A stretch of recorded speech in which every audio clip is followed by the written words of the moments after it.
Have you ever wondered what is required for you to do what you really love every day? I have been toying with this question a lot in 2025. And I was talking a lot, actually, my most recent video, I'll link it below, or up here, wherever they show these the links and stuff. But I just did something on personality, which is a big part of my practices as a consultant. But I've been studying my own personality a lot, and also just the things that tend to trigger me in different situations with different people and relationships in my life. And I really, when I got down to it, I've realized that my personality dictates a lot of how I handle stress and conflict, especially distress. So DI and then stress, distress. Distress is just a prolonged period of stress. And a lot of times I think many humans in our day and age are in distress for like years, decades even of their life, and they do not realize it. I don't think that we realize it. So I have been a little tidbit. I've actually been on a fast in the new year. I'll tell you more about it as time goes on, but I realized where I'm at with needing boundaries for myself, my practices, and even my habits as an entrepreneur. I need healthy accountability. And one of the things that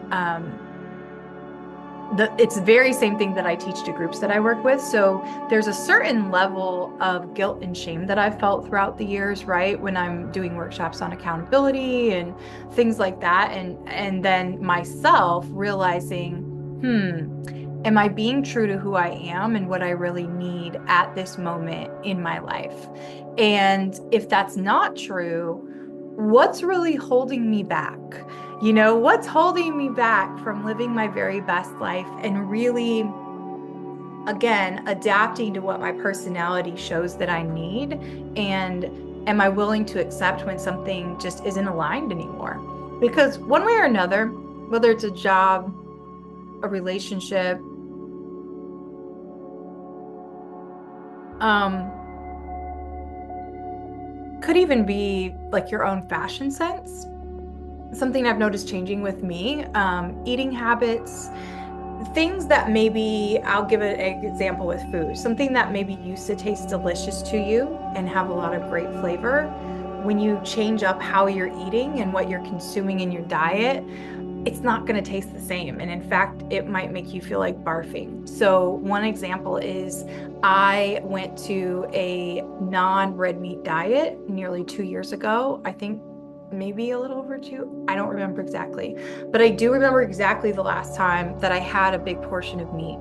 And it was as if my body was just saying, bleh, like I wanted to barf after the meal that I had. And it was delicious. That's the thing. It was actually at like a five-star restaurant. It was in another country. But because of some of the stress I had been going through, I knew I was at a breaking point.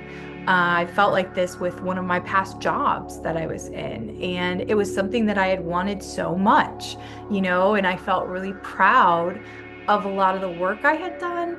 But I also, what I didn't feel proud about and what I had a lot of shame about was how I was treating my body, how I was treating my brain, my heart, all of these things that I think as humans we take for granted, myself included, on a daily basis to just pause. This thing right here, I heard something recently, and I'll try to look for something to back it up if I can, but if you've seen this or no, please put it in the comments. Recently, they are studying because the way how planets align and in our solar system and where planet Earth is right now, it's been a really powerful time of movements and transitions, especially in the past decade or so. And they say that the actual speed of time and how it feels differently than it did even like 50 years ago. So that coupled with the rapid technology advancements, which y'all know I'm a tech nerd, I love technology. one of the things I think that's really, really essential for understanding our needs, not just personality, but to pair with that is what are the boundaries that we do need to set. For me, it's been a time period of honestly, I've gotten a lot of questions from people who maybe don't know me as well as maybe my close inner circle of, oh, why don't you answer your phone? Or why can't you call me back right away? And it's telling when other people have different communication patterns. Maybe they have different bandwidth for projects that they have or what their schedule is or whatever.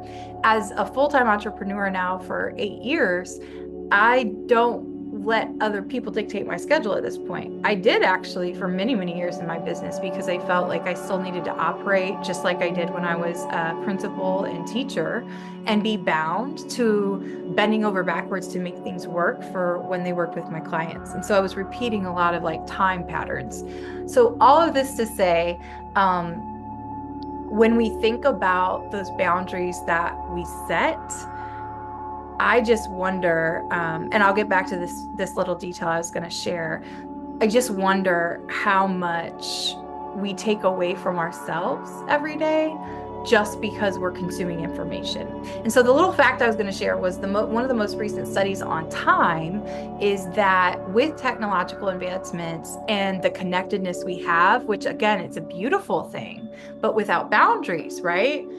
Does it control us? And how are we feeding into that for ourselves? And the most recent tidbit I heard though was that basically the amount of information we consume in one day, approximately 50 years ago, the amount of information we are able to access and consume in one day was the equivalent of what was available and able to be accessed across 6 months of time, approximately 50 years ago. So when we think about how rapid that is, and even, nuts and bolts, we were hunter-gatherers as humans, and we were foraging all day and surviving. Our brains weren't originally evolved to a point to consume the type of information that's being thrown at us. Now we add in this age of disinformation and misinformation, which is intentionally being spread a lot and often these days, it seems. We have to be really conscious. And this is just something that I've noticed, especially the past few years, that I have taken a lot of noticings. I'm working with an amazing school team right now in Chicago Public Schools, actually, along with some other clients. But this school in particular sticks out because this leadership team is revamping how they sync up their calendars and then how they color code and actually manage their energy and how they get really clear on how are we spending our time every day and is that beneficial to impacting our students and our teachers. So I just wanted to hop on and share a little bit. I had someone reschedule a meeting and I was already sitting on here getting ready to go eat dinner with my hubby, and thought I would check in with you all and see how you're doing. Just some things that I've been noticing already in this new year 2025. And whenever you happen to catch this, I just want to say thank you for showing up for you today, for taking time to pour into you. And I want to ask, let's continue to get compassionately curious together. We're in this journey together called life. And if you haven't tuned in, that's my little tagline for the Love Learning You podcast. This is not an episode of that, but you can catch all the episodes on my personal channel or the Educator Aid channel at Love Learning You. Okay, take care.